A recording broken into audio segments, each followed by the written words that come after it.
Yesterday was a written test and then the practical test day. So I had to wake up very, very early. I woke up at 6 a.m. because I wanted to study a little bit. So I already did like a written test, practice myself like 2 times, and then both of them passed. But then I was focused on like solving the ones. They have a collection of 200 questions where a lot of people get it wrong. And I was only focusing on those.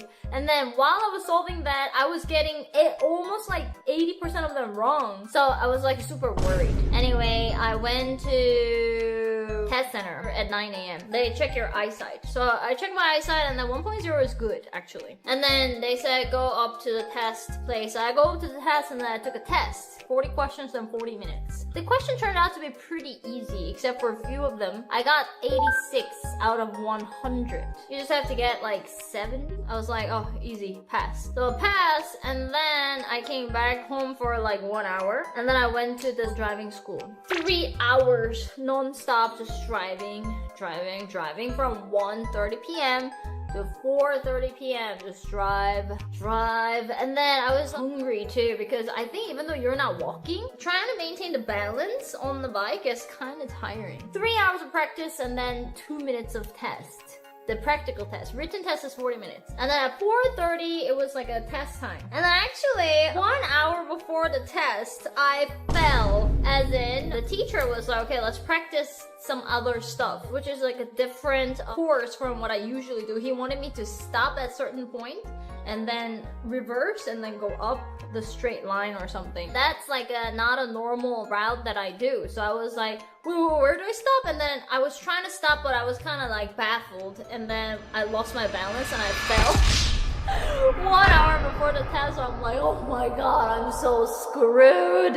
So I was a little devastated, and then I'm like, oh my god, I hope I pass. 4:30, he's like, okay, so we're gonna do the test. You have to get at least 90 out of 100 to pass the practical test, and then 1 mistake is minus 10. So basically, if you make more than 1 mistake, you're 07. Touching ground with your foot, minus 10. Going outside the line, minus 10. I was like very nervous. I can only make 1 mistake. 1 mistake. There's a camera. It can sense. There's a sensor or something. A machine is grading it. You touch the floor, it minus 10 immediately. And if your wheel gets out of the like line, then it's minus 10 immediately. And also, it starts from using clutch. Some people fail at the very beginning, because I never used the clutch before, but whenever you clutch, you start the thing and then everything.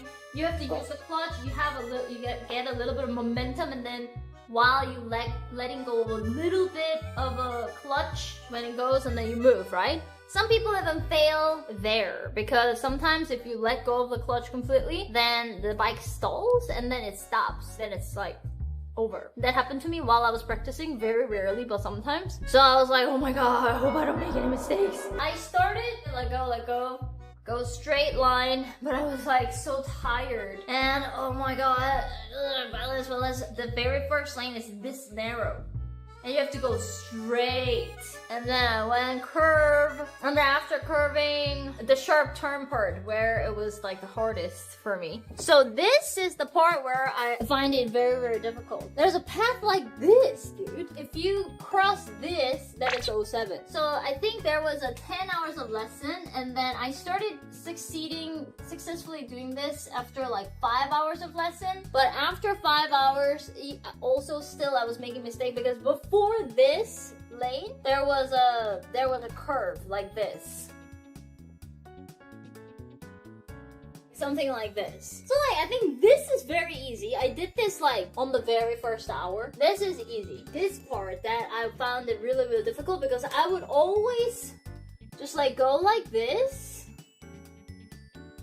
and then end up going like this and like this, like that.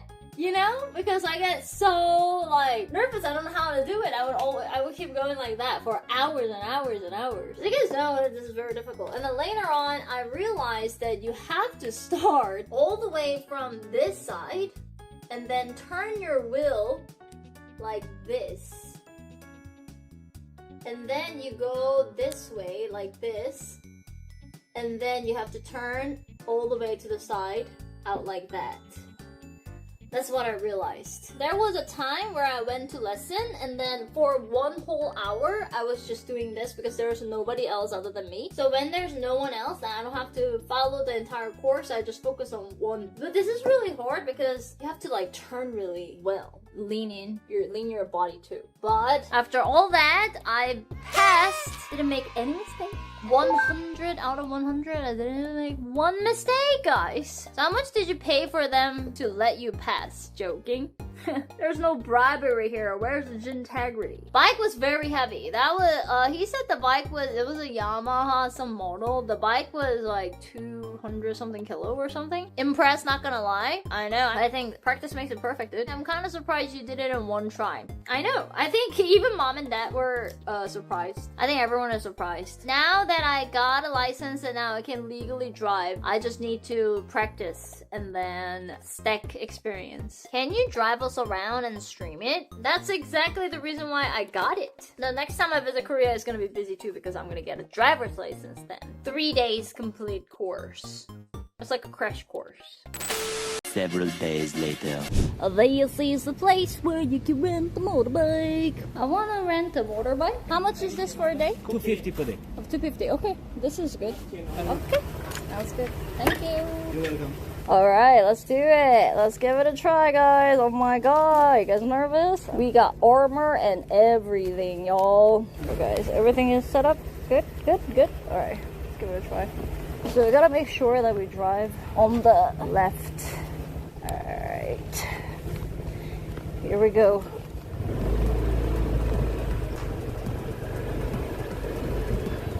This is so different from what I was driving in like Korea. I just need to get a little used to it. It's so tiny. It's kind of hard to control because it's so tiny. I guess I'll get used to it. Holy sh**.